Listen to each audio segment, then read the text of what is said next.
الأمير مالهم. هذا المسدس هدية إلى الشيخ عشيرتي عبد السلام المالكي.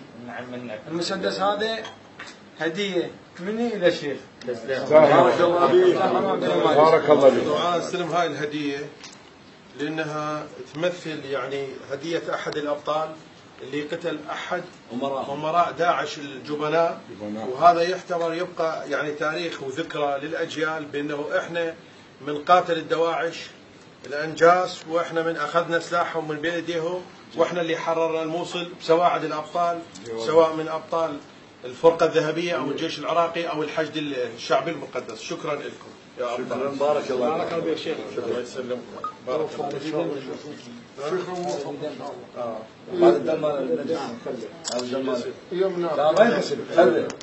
لا ما ينغسل. لا غسله. لا ما ينغسل. مبروك.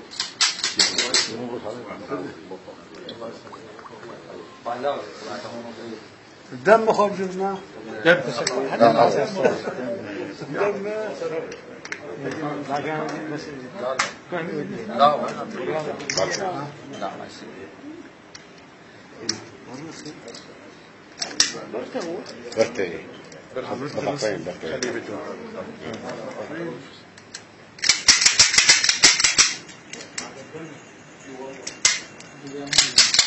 بأمان.